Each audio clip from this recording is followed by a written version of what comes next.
வலைதளங்களில் எங்களை பற்றி அவதூறாக பேசிய நபர் மீது சட்டப்படி நடவடிக்கை எடுக்க நாங்கள் நோட்டீஸ் அனுப்பியுள்ளோம்.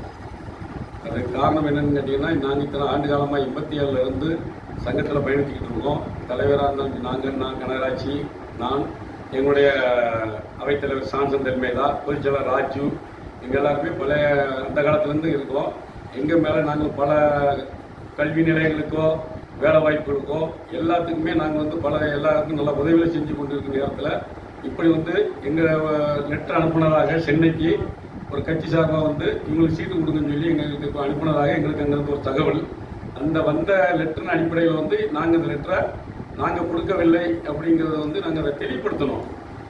அதே அடிப்படையில் இந்த புல்லன் சசி வருவது என்னென்னா, எங்களை தரக்குறைவா நீ பணம் வாங்கிட்டு அதை வாங்கிட்டு யாருக்கு சப்போர்ட்டாக பேசுகிற வைக்கன்னு சொல்லி எவ்வளோ தரக்குறைவாக பேசணுமோ அவ்வளோ தரக்குறைவாக எங்களை பேசி எங்கள் சங்கத்து முத்துக்குடி பரவல் சங்கத்தையும் எங்கள் தலைவர் பொதுச்செயலாளர் ஜான்சன் தெல்மேதா மற்ற நிர்வாகிகள் அனைவரையும் எவ்வளோ கீழ்த்தரமாக பேசுகிற அடிப்படையில் எங்களுடைய சட்ட ஆலோசனைப்படி அவருக்கு 1 கோடி ரூபாய் நெஸ்ட் கேட்டு நாங்கள் நோட்டீஸ் அனுப்பியுள்ளோம். அது பயங்கரமாக மன்னிப்பு கேட்க வேண்டும். கேட்கவில்லை என்றால் நாங்கள் நீதிமன்றத்தில் கேஸ் தொடர்ந்து அதுக்குண்டான தீர்வை மக்கள் மத்தியில் எடுத்து சொல்வோம்.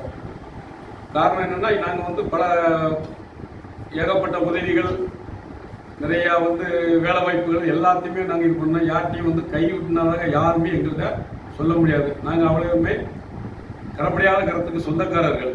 யார்கிட்ட கேட்டாலும் சரி. ஏன்னா அந்த மாதிரி நாங்கள் இருந்து வாழ்ந்து கொண்டிருக்கிற நேரத்தில் நாங்கள் ரெண்டாவது என்னென்னா, நாங்கள்லாம் ஒரு டீசெண்டாக ஆளுக்க. எங்களை வேண்டும் என்று திட்டமிட்டு இவங்களோட சேர்ந்து இவங்க இந்த மாதிரி எங்களை பரப்பியிருக்காங்க. அதை நாங்கள் சட்டப்படி நாங்கள் நடவடிக்கை எடுக்கிறதுக்கு மேற்கொண்டுள்ளோம். நன்றி. இப்போ எவ்வளோ கேட்டு அவருக்கு 1 கோடி ரூபாய் கேட்டு நாங்கள் நோட்டீஸ் அனுப்பியுள்ளோம். சரி. ஒரு வாரத்துக்கு மன்னிப்பு கேட்கணும் பட்சத்தில் நாங்கள் நீதிமன்றத்தில் வழக்கு தொடர்ந்து அதுக்குண்டான இதை நாங்கள் பெற்றுக்கொள்வோம். அவரை வேற யாரும் பின்னாடி இருந்து அவரை இருக்காங்க. அவங்க அது சட்ட ரீதியாக சந்திக்கும் பொழுது அவர் கண்டிப்பாக சொல்லித்தான் ஆகணும். யார் சொன்னார் அப்படிங்கிறது சொல்லித்தான் ஆகணும். சட்டப்படி சந்திக்கும்.